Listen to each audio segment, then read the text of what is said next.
नमस्कार, स्वागत है आपका खास मुलाकात में। और आज हमारे साथ मौजूद हैं एक ऐसी शख्सियत जो किसी परिचय की मोहताज नहीं, जिन्हें कि पद्म भूषण और पद्मश्री से नवाजा गया। जी हाँ, डॉक्टर नरेश त्रिहन, जो कि इंडिया के टॉप डॉक्टर्स में से एक हैं। डॉक्टर साहब, आपका बहुत बहुत स्वागत है खास मुलाकात में। डॉक्टर साहब, कार्डियक सर्जरी का सफ़र 40 साल का समय तय कर चुका है। आप 40 साल के इस सफ़र के बारे में, कार्डियक सर्जरी कहाँ से कहाँ पहुँची, क्या हुआ, इसमें क्या डेवलपमेंट्स हुई, ये बताइए। अगर जो आप देखेंगे तो गुड फॉर्चून बोलें, किस्मत से ऐसा है कि मैं हार्ट सर्जरी से जुड़ा हुआ हूँ 1968 से। तो 1970 में जब मैं गया न्यूयॉर्क यूनिवर्सिटी, तो अभी बाईपास सर्जरी अभी शुरू ही हुई थी, क्योंकि पहले बाईपास 2-3 हुए थे 68-69 में, उसके बाद 70 में वो टेक ऑफ हुआ। उस टाइम 80% लोग बचते थे, 20% लोग बाईपास सर्जरी से नहीं बचते थे। तो मतलब जो 100 पेशेंट गए ऑपरेटिंग रूम में, ओनली 80 निकलते थे बाहर। इतना उसकी हाई रिस्क होती थी उस टाइम में।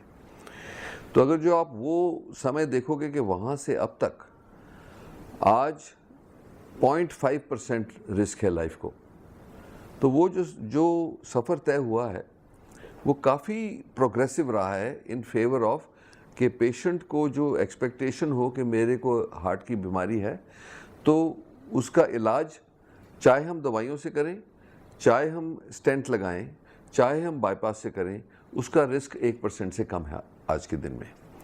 पर उसकी एक शर्त ये भी डेवलप हुई कि पेशेंट को हमारे पास या डॉक्टर के पास हार्ट अटैक होने से पहले पहुंच जाना चाहिए, क्योंकि हमने देखा है कि कई बार लोग कंफ्यूज हो जाते हैं। एक बार जैसे एसिडिटी है, इंडियन फूड भी ऐसा है कि मसाले वाला खाते हैं तो कुछ एसिडिटी वगैरह होती है लोगों को।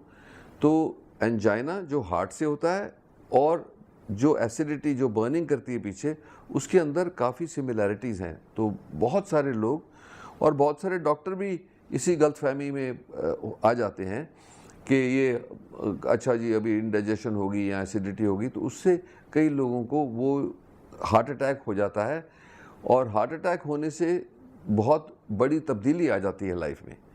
10% लोग जिनको हार्ट अटैक होता है वो हॉस्पिटल पहुंचने से पहले ही ऊपर चले जाते हैं, और 10% लोग पहुंचने के बाद हार्ट अटैक के 1 साल के बीच में ही 10% और चले जाएंगे।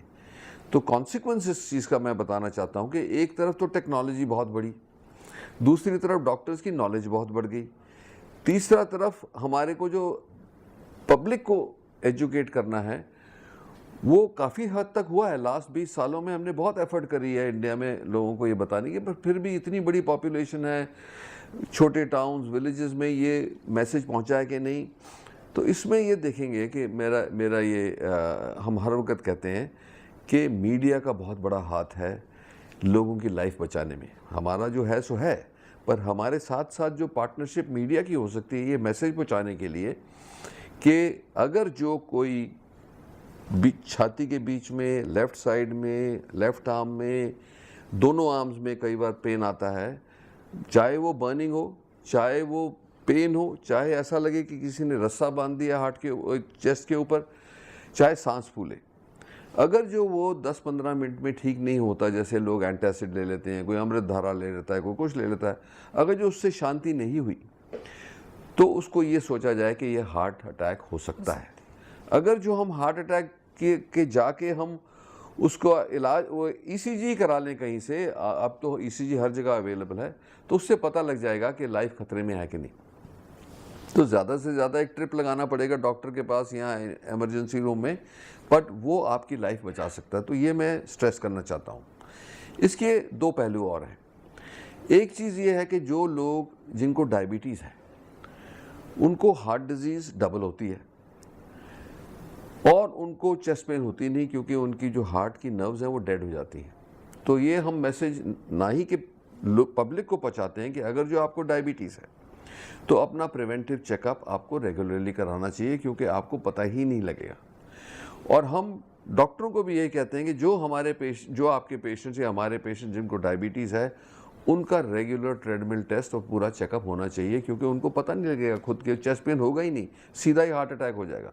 तो अगर जो आप देखोगे, मैं सारा दिन पेशेंट्स देखता हूँ कि कई लोग बेचारे इस बात के शिकार हैं कि उनको ये नॉलेज ही नहीं था और उनको हार्ट अटैक होते गए डायबिटीज़ कई सालों से है और अब उनका हार्ट 20-25% रह गया। अब आप देखें कि उसको ठीक तो करने की कोशिश करते हैं और कई हद तक सक्सेस भी होती है, पर उनको पूरा कभी ठीक नहीं होंगे वो। तो उनकी एक ही डॉक्टर की गलती से या लैक ऑफ नॉलेज से पब्लिक की, कि उनकी सारी लाइफ बदल गई। इसीलिए ये अपॉर्चुनिटी मैं आपको भी कहूँगा कि जितना प्रचार हो इस बात के ऊपर कि हाई रिस्क ग्रुप्स कौन है, और दूसरा हाई रिस्क ग्रुप वो है जिनके पेरेंट्स को ब्लॉकेजेस आए हैं, जिनको पेरेंट्स को हार्ट अटैक हुआ है, हेरिडिटरी। और वो ग्रुप वो है कि जिसके अंदर 50% ज़्यादा हार्ट अटैक का खतरा रहेगा अगर जो आपके एक पेरेंट को हार्ट की प्रॉब्लम है। अगर जो दोनों को है तो उससे भी डबल हो जाएगा। सो इसीलिए उन दो जो ग्रुप मैंने आपको बताए हैं, जिनकी हेरिडिटरी हिस्ट्री है और जिनकी डायबिटीज़ है, they what we consider as high risk groups. फिर उसके बाद लोग जिनको हाइपरटेंशन होता है, स्मोकर्स और ख़ास करके यंग एज में जो स्मोकर हैं, जो हैवी स्मोकिंग करते हैं, उनमें भी हार्ट डिजीज़ बहुत ज़्यादा होती है। और हम देख रहे हैं हिंदुस्तान में, आप कहें कि क्या कॉम्बिनेशन है, कुछ जेनेटिक है, कुछ हमारी डाइटरी हैबिट्स हैं, कुछ हमारी सेडेंटरी हैबिट्स हैं कि हम एक्सरसाइज करते नहीं, हमारी लाइफ में ही नहीं है। ये तीनों चीज़ों को मिला के उसके ऊपर अगर जो टोबैको किसी फॉर्म में लें, स्मोकिंग, च्यूइंग, किसी तरीके से लें, और हमारा खाना तो है ही loaded with ghee and oil, इन सब को मिला के इसका कॉन्सिक्वेंस क्या हुआ है कि हिंदुस्तान में सबसे ज़्यादा हार्ट डिजीज़ है दुनिया से। अगर जो आप देखेंगे, और अमेरिका में 4% 5% है, हिंदुस्तान में 10 से 12% है।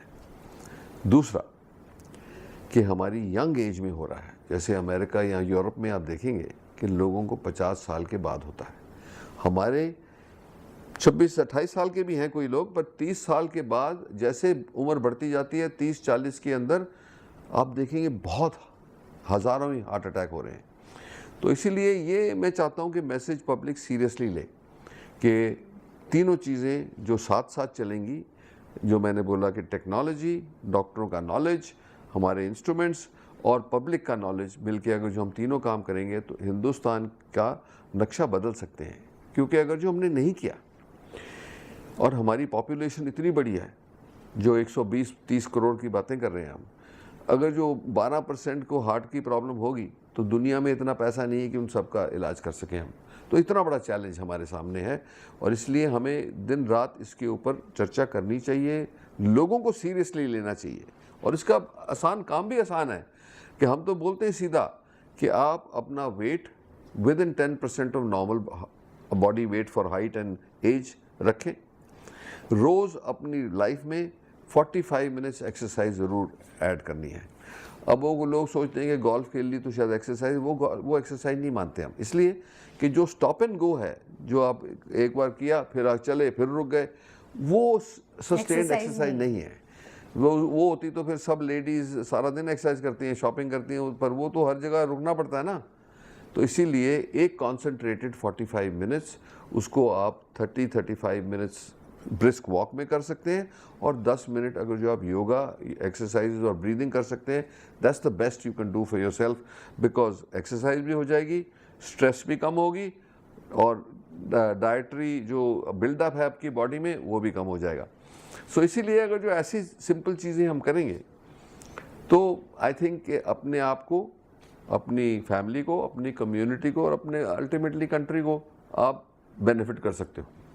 डॉक्टर साहब, इन्हीं चीज़ों से जुड़ा एक बहुत ही महत्वपूर्ण सवाल जो हमारे जहन में आता है कि वाई मेदांता, आपको किस बात से सबसे ज़्यादा प्रेरणा मिली कि मेदांता, जो कि आज इतना बड़ा स्पेशलिटी हॉस्पिटल है और कितने हज़ारों मरीज इसमें इलाज ले पाते हैं और स्वस्थ होकर घर जाते हैं, तो आपको किस तरह से इसको शुरू करने की प्रेरणा मिली? देखो, अगर जो मैं सोचता हूँ, अपनी जर्नी को सोचता हूँ, क्योंकि अब ये तो किसी को विजडम नहीं है कि आप आज चले हैं तो 30 साल बाद क्या करेंगे। पर मेरी जर्नी जो शुरू हुई वो किंग जॉर्जेस मेडिकल कॉलेज से शुरू हुई, लखनऊ से। हम देखते थे वहाँ पे जब मेडिकल स्टूडेंट्स थे कि हमारे सामने पेशेंट्स हैं जिसकी बीमारी हमें पता है, पर हमारे पास उसको ट्रीट करने के साधन नहीं है। जैसे आप देखेंगे कि जिनको हमारे यहाँ बहुत माइट्रल वाल्व डिजीज़ होती है रूमेटिक फीवर से। रूमेटिक वाल्व डिजीज़ मतलब कि वाल्व सिकुड़ जाता है, ब्लड हार्ट से निकल नहीं सकता, फेफड़ों में आ जाता है, लोगों को हार्ट फेलियर हो जाता है, लंग फेलियर हो जाता है अगर जो उसको ठीक ना करें। तो हमारे पास बिल्कुल प्रिमिटिव मेथड्स भी थे और हमारे सामने वही लोग जिनकी ट्रीटमेंट हो सकती थी चले जाते थे ऊपर। ये फ्रस्ट्रेशन मेरे को मेडिकल कॉलेज से ही थी। तो थोड़ी रिसर्च करने से पता लगा कि अमेरिका में इसका इलाज शुरू हो गया है और सक्सेसफुली हो गया है। इनके ऑपरेशन भी हो रहे हैं, हार्ट लंग मशीन इन्वेंट हो गई है और उससे काम शुरू हो गया है। तो उसी प्रयास से मैंने सोचा कि अमेरिका जाके सीख के आते हैं कि क्या हम वहाँ कर सकते हैं और क्या हम इंडिया में कर सकते हैं। तो वो जर्नी 20 साल की रही। तो पहले मैं NY न्यूयॉर्क यूनिवर्सिटी में मैंने जनरल सर्जरी की ट्रेनिंग पाई, फिर कार्डियक सर्जरी की पाई, फिर उन्होंने मुझे प्रोफेसर वहाँ बनाया कि आप यहाँ रहो और रिसर्च करो, डेवलपमेंट करो और प्रैक्टिस करो। तो वो 11 साल मैंने वो करी, पर मेरे दिमाग में हर वक्त यही था कि हिंदुस्तान जाके जो मैंने सीखा इसको, क्योंकि वो जो ट्रॉमा समझें कि दिमाग में जो फितूर कहें कि जुनून कहें, वो यही था कि हिंदुस्तान में जो नहीं हो रहा उसको करना है, क्योंकि हिंदुस्तान क्यों पिछड़े। तो वो लंबी जर्नी रही, क्योंकि brick by brick Escorts heart institute को बनाना पड़ा। यहाँ कोई ऐसा इंस्टीट्यूट था नहीं उस टाइम, क्योंकि मैं चाहता था कि ना ही कि हार्ट सर्जरी हो, उसकी ट्रेनिंग हो और लोगों को रिसर्च भी करके दिखाएं कि भाई कैसे हार्ट डिजीज़ को कम करना है। वो सक्सेसफुल रहा, 6 साल बनाने लगे जब मैं आ गया सक्सेसफुल। फिर वहाँ पे मुझे 2003 में ये एहसास हुआ कि वो तो कर लिया हमने, पर वो सिंगल स्पेशलिटी है। सिंगल स्पेशलिटी में वो आप नहीं कर सकते जो, क्योंकि एक बॉडी को एक ही प्रॉब्लम नहीं आता, बॉडी को कई प्रॉब्लम इकट्ठे आते हैं। तो जब ये एहसास हुआ कि इसमें फ्रस्ट्रेशन है, मैंने सोचा कि एक इंस्टीट्यूशंस हैं दुनिया में, जैसे हार्वर्ड है, मेयो क्लिनिक है, क्लीवलैंड क्लिनिक है, इनमें ना ही कि दुनिया के सबसे अच्छे इलाज होते हैं हर स्पेशलिटी का मिला के, पर ऑल्सो जो नया नॉलेज है वो भी वहीं से आता है, पर वो अपने लिए करते हैं, हमारे लिए नहीं करते। क्योंकि हिंदुस्तान का चैलेंज ही और है, हमारी पॉपुलेशन इतनी बड़ी है, 75% लोगों को कोई हेल्थ केयर ही नहीं है। तो हम इसको कैसे करेंगे अगर जो वेस्ट को ही कॉपी करते रहें। तो हमें चेंज करना है ये। तो उस विचार से मैं ये प्लानिंग शुरू करी कि मेदांता एक ऐसा इंस्टीट्यूशन बनाया जाए जिसके अंदर ना ही कि दुनिया का सबसे अच्छा इलाज हो, सब स्पेशलिटीज़ को मिला के।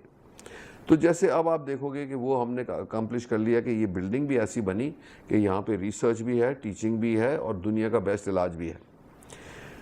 उस बिल्डिंग को टेक्नोलॉजी से मैच करना था, तो जो टेक्नोलॉजी हमारे पास है वो बहुत ही कम लोगों में है दुनिया में। आप देखेंगे तो सब फ्रंटियर टेक्नोलॉजी है। पर मोस्ट इम्पॉर्टेंट पार्ट है उसको हम ह्यूमन कैपिटल कहते हैं, कि जो डॉक्टर्स और पैरामेडिकल्स और नर्सिंग वगैरह स्टाफ है वो उस तरीके का होना चाहिए कि ये जो हमने प्रयास किया है इसको पूरा करने के लिए वो लेवल अचीव करना है जो दुनिया में है और दुनिया से भी अच्छा कर सके। तो वो फॉर्चुनेटली आप देखोगे जो हमारे चेयरमैन हैं डिफरेंट डिपार्टमेंट्स के, जो आप नाम जाने माने नाम हैं, जैसे ऑर्थोपीडिक्स में डॉक्टर राजगोपाल हैं, गैस्ट्रोएंट्रोलॉजी में डॉक्टर सूद हैं, लिवर ट्रांसप्लांट में डॉक्टर सोयन हैं, ये सब मिला के डॉक्टर वैद हैं, कैंसर के बहुत बड़ा हमारा कैंसर इंस्टीट्यूट है, कार्डियोवैस्कुलर का मैं हूँ और मेरे साथी कार्डियोलॉजिस्ट जो हैं वो अपने अपने मार्के के हैं हर चीज़ में। जैसे हमने ये डिवाइड कर दिया, जैसे कार्डियोलॉजिस्ट है वो जैसे प्रवीण चंद्रा हैं वो एंजियोप्लास्टी के मास्टर हैं, डॉक्टर कपूर वो भी एंजियोप्लास्टी और डिवाइसेस के, फिर डॉक्टर बलबीर सिंह हैं वो इलेक्ट्रोफिजियोलॉजी और एंजियोप्लास्टी करते हैं, मतलब जो ये इरेगुलर हार्ट बीट वगैरह जो बहुत सोफिस्टिकेटेड चीज़ है उन्होंने डेवलप करी है। फिर उसके साथ साथ डॉक्टर कासलीवाल है वो क्लिनिकल कार्डियोलॉजी में करते हैं। सो ये हमने एक कार्डियोलॉजी सब चीज़ नहीं करता, तो हमने ये इस तरीके की सुपर स्पेशलाइजेशन करी। ऐसे ही हमने सर्जरी में पीडियाट्रिक्स के लिए वो डॉक्टर भान भी हैं वो एओटा में करते हैं, मैं सारी कॉर्नरी बाईपास वैल्व्स ये वो मैं करता हूँ, बाकी मेरी टीम भी वैल्व रिपेयर वगैरह सबको सिखाया है कि ऐसे बन जाओ स्पेशलिस्ट कि दुनिया का लेवल से भी अच्छा हो। तो ये पॉसिबल हुआ हमारे पास मेदांता में होना, इसीलिए ये खुशी है। पर उसका जो काम आधा है वो काम आधा था। दूसरा काम ये था कि हम ट्रेडिशनल इंडियन मेडिसिन जिसमें जो 5000 साल पुरानी है, उसके अंदर कई गुण हैं जो गुम गए हैं, क्योंकि हमारे को आयुर्वेदा वगैरह पे वो नॉलेज नहीं थी, विश्वास नहीं था, कोई स्टैंडर्डाइजेशन नहीं थी। तो हमने कहा कि मेदांता में एक वो ज़रूर इक्वल एलिमेंट होना चाहिए। तो हमने शुरू से ही डॉक्टर गीता जो हमारे चीफ ऑफ आयुर्वेद हैं, वो पूरा डिपार्टमेंट बनाया और रिसर्च शुरू करी हर तरीके से। कि हमने रिसर्च क्या करी कि आयुर्वेदा में जो कैंसर पेशेंट्स हैं उनको जो जो तकलीफ़ें हैं कैंसर मेडिसिन से, रेडिएशन से, उसको कैसे आयुर्वेदा से रिलीफ मिले। तो हमें काफ़ी सक्सेस हुई है इस बात में कि जैसे कोई ओरल कैंसर में रेडिएशन देते हैं तो सारा म्यूकोजा जो होता है वो एक्चुअली डिस्ट्रॉय हो जाता है, तो ड्राइनेस सॉलो नहीं कर सकते, बहुत तकलीफ में आते हैं लोग। तो हमने वो आयुर्वेदिक मेडिसिन और हनी का कंकॉक्शन बना के अगर जो उसको प्री ट्रीट करो तो रेडिएशन से कोई फ़र्क नहीं पड़ता, वो प्रोटेक्शन हो गया। तो वो लोगों को कभी अब इंटरप्ट ही नहीं करना पड़ता खाना। तो ऐसी ऐसी कई चीज़ें हम, जैसे न्यूरो का है जिनको स्ट्रोक होता है, स्ट्रोक की रिकवरी जो है हम करते क्या है कि नॉर्मल मॉडर्न मेडिसिन में उसकी फिजियोथेरेपी कराते हैं लोगों को, वो चलती जाती है सालों साल बेचारे लोग। अब अगर जो उसमें हमने आयुर्वेदा इनकॉर्पोरेट किया है, उनकी रिकवरी हमने डॉक्यूमेंट करी कि कितनी जल्दी मतलब हाफ टाइम में हो जाती है। तीसरा, पार्किंसंस में हम ये जिनको ये ट्रीटमेंट्स दिए गए हैं उनकी दवाइयाँ कम कर दी गई हैं। सो ऐसे ऐसे कई गुण निकले हैं। पर ये जिसको हम कहते हैं वर्क इन प्रोग्रेस के, अभी तो ये शुरुआत हुई है, इसकी सारी डॉक्यूमेंटेशन चल रही है। इंटरनेशनल कनेक्शन भी है, हमारा एक जर्मन डॉक्टर भी है, वो वहाँ हमारे साथ जर्मनी में रिसर्च कर रहा है। तो ये होपफुली आने वाले 5-7 सालों में कोई इसका असली जो एप्लीकेशन है वो निकलेगी। आयुर्वेद और एलोपैथी को फ्यूज करने का। उससे क्या मेरा मतलब अल्टीमेट हमारा एम क्या है? एम ये है कि एक तो आज के दिन में जो मॉडर्न मेडिसिन है, एलोपैथी जो है वो काफ़ी इन्वेसिव है। जैसे हम क्या करते हैं, या तो एंटीबायोटिक दे दी, जैसे पॉइजन देते हैं, एंटीबायोटिक दे दिया, कीमोथेरेपी दे दी, या सर्जरी कर दी, या उसके अंदर रेडिएशन दे दिया। तो हर चीज़ का बहुत बॉडी के ऊपर बहुत अटैक है। तो हम सोचते हैं कि एक बॉडी है, उसको डिजीज़ हो गई, हम डॉक्टर हैं, हम इसको ठीक कर देते हैं। बॉडी के लिए हमारे को कोई रिस्पेक्ट नहीं है, हमें तो ये देखना है कि टारगेट ऑर्गन है, उसको ठीक कर दें। वेरएस आयुर्वेदा के पास ये इन्वेसिव टेक्निक तो है ही नहीं। उनका है कि हम बॉडी को स्ट्रेंथन करें कि वो डिजीज़ को फाइट करे। इन्फेक्शन है तो हम उस बॉडी को स्ट्रॉन्ग करेंगे कि इन्फेक्शन उसको मारे, उससे लड़ सके बॉडी। तो वो उनकी कामयाबी हर वक्त इतनी नहीं होती, क्योंकि बॉडी कितनी स्ट्रांग है, बैक्टीरिया कितना स्ट्रांग हो गया, या कैंसर कितना स्ट्रांग हो गया। और हमारी जो है वो इफेक्टिव भी है 95%, पर उसका इन्वेसिव और महंगी बहुत है। तो अगर जो हम ये आर्मी नेवी को मिला दें या आर्मी एयरफोर्स को मिला दें तो हो सकता है, और यही थियरी पे मैं काम कर रहा हूँ, कि बॉडी को कम ट्रॉमा हो, हीलिंग जो हम आज करते हैं एक मेडिसिन से उससे भी बेटर हो, और कॉस्ट आधी हो जाए। अगर जो ऐसा होता है तो जो नई मेडिसिन निकलेगी वो इंडिया से निकलेगी। तो ये ड्रीम है, पता नहीं कभी पूरी होगी नहीं होगी, पर एटलीस्ट हम काम कर रहे हैं इसके ऊपर। हमारी बहुत बहुत शुभकामनाएं हैं डॉक्टर साहब इसके लिए। अब वक्त हो चला है एक ब्रेक का। देखते रहिए खास मुलाकात A to Z न्यूज़।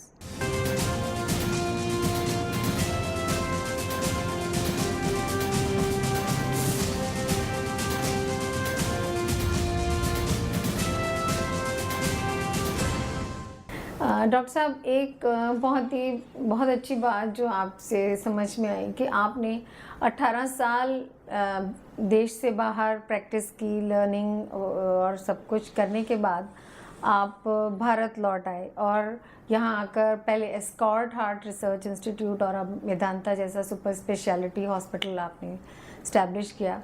तो आप आज की युवा पीढ़ी जो कि बाहर जाने के लिए बहुत ही इच्छुक रहती है, वहाँ जाके सेटल होना चाहती है, उनको क्या संदेश देना चाहेंगे? देखो, एक टाइम से चीज़ें बदल गई है कुछ। जब हम गए थे बाहर, उस टाइम हिंदुस्तान में ना कोई आधुनिक मतलब फैसिलिटीज़ अवेलेबल थी, ना ट्रेनिंग अवेलेबल थी, ना टीचिंग। गवर्नमेंट के हॉस्पिटल्स थे, पेशेंट्स थे। हमने क्लिनिकल मेडिसिन बहुत अच्छी सीखी और उस क्लिनिकल मेडिसिन ने हमें एक एडवांटेज दिया अमेरिकन के ऊपर। क्योंकि आप देखोगे, जैसे हम गए थे, हम तो अमेरिकन, तो हमारे साथ डॉक्टर हमारे सामने कुछ नहीं था, तभी हम सक्सेसफुल हुए।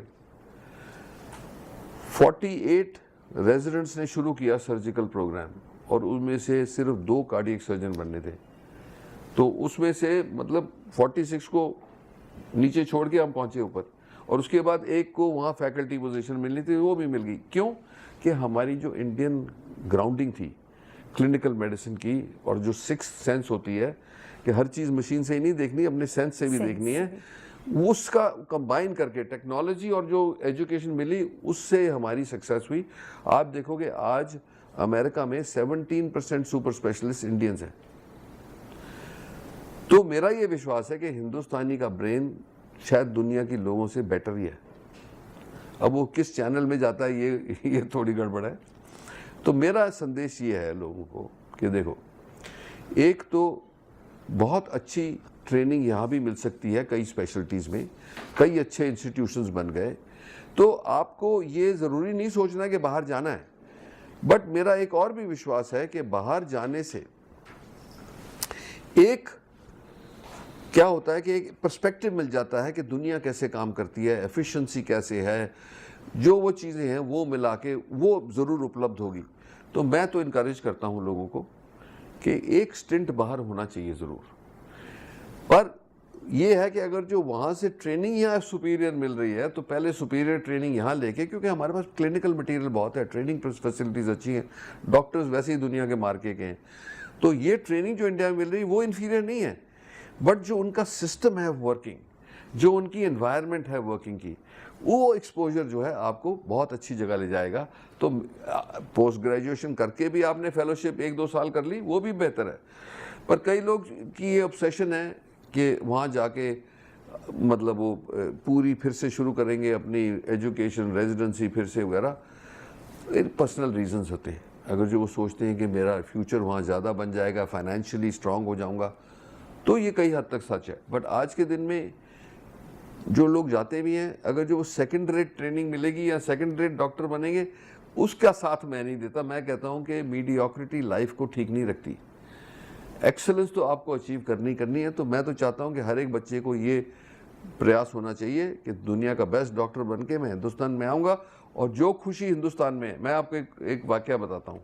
मेरे आने के कोई 5-7 साल बाद एक अमेरिकन चैनल आई यहाँ ये इंटरव्यू करने के लिए सब लोगों का, कि जो एक्सपर्ट्स हैं जो वापस चले गए अपनी कंट्री, वो कितने खुश हैं। तो उसने मुझे पूछा कि सर, हमें पता है आप इतना पैसा बनाते थे, आपके बच्चे स्कूल में जाते थे, आपके पास इतनी कारें थी, इतने ड्राइवर थे, इतने नौकर थे, हम आपको उससे भी डबल दे देंगे, इंडिया वापस चलोगे? तो मैंने उनसे बोला, देखो कि चाहे मैं 1/10 कमाता हूँ, पर मैं 10 गुना खुश हुआ। तो ये खुशी जो है अंदरूनी, वो यहीं मिलती है, ये पक्की बात है। मैं वहाँ 20 साल रह के आया हूँ और बहुत सक्सेस देखी, पर उसके बावजूद भी जो हिंदुस्तान में रोज़ प्रॉब्लम होते हैं, कोई ना कोई कभी पानी नहीं है तो कभी कुछ नहीं है, तो कोई बदतमीज़ी कर रहे हैं लोग, या रोड रेज है, या लोग फैमिलीज लड़ रही हैं, उससे दुख होता है। पर वो जो एनवायरनमेंट है वो फिर भी अपना एनवायरनमेंट है। इसीलिए मैं और मेरी फैमिली तो बहुत खुश हैं इस बात में। और अगर जो ये जहन में है कि ये कनेक्टेड रहना है, तो ज़रूर वापस आने का प्रयास करें, क्योंकि अपॉर्चुनिटीज़ हैं। हमारे ज़माने में तो अपॉर्चुनिटीज़ हैं, हमें तो खुद हॉस्पिटल बनाना पड़ा। अब तो अपॉर्चुनिटी बहुत है। डॉक्टर साहब, ये सिर्फ मेडिकल प्रोफेशनल्स के लिए नहीं, जो young generation as a in any profession जो है, उन सभी के लिए एक ये है आम बात कि भारत से बाहर बहुत कुछ है जो कि यहाँ नहीं है। वर्ल्ड तो अब इंटरनेशनल हो गया है। आप अपना इंडिविजुअल थॉट है, जहाँ आप खुश हैं वहाँ जाओ, जहाँ आपको अपॉर्चुनिटी मिलती है जाओ। मैं अपना स्टैंडर्ड किसी के ऊपर नहीं लगा सकता। जो मेरी स्ट्रीम थी वो मेरी स्ट्रीम थी, मैं तो सिर्फ एक्सपोज कर सकता हूँ कि मुझे किस चीज़ से खुशी हुई। और ये अगर जो अपॉर्चुनिटीज़ यहाँ हैं, आप देखो कितने डॉक्टर वापस आए हैं, वो they are doing very well. Financially also, respect wise, जो आपको यहाँ रिस्पेक्ट मिल सकती है वो कहीं नहीं मिलेगी। You are one of a million there. But अब जैसे आईटी की बातें कर रहे हो आप, फ्रंटियर है, गूगल अभी इंडिया में बना, जैसा नहीं बना, इन्फोसिस वगैरह बन गए हैं जो इनमें काम करते हैं, टीसीएस में काम करते हैं, they are doing extremely well. तो वो सोचने की बात है कि आप कहाँ खुश हैं, आप किस तरीके के लोग हैं, आपको अपना एनवायरनमेंट पसंद आता है, वो मिट्टी की स्मेल और थोड़ी गंदगी और अपना हिंदुस्तानी आदमी, वो खुशी है कि जाके अंग्रेज़ों की सेवा करना की खुशी है, ये देखने की बात है। तो डॉक्टर साहब भारत में आकर बहुत खुश हैं, और डॉक्टर साहब आप भारत में आए, इससे भारत के लोग भी बहुत खुश हैं, क्योंकि आपके यहाँ आने से ही मेदांता जैसा सुपर स्पेशलिटी हॉस्पिटल और हार्ट सर्जरी में इतनी डेवलपमेंट हो पाई। आज की मुलाकात में बस इतना ही। देखते रहिए A to Z न्यूज़।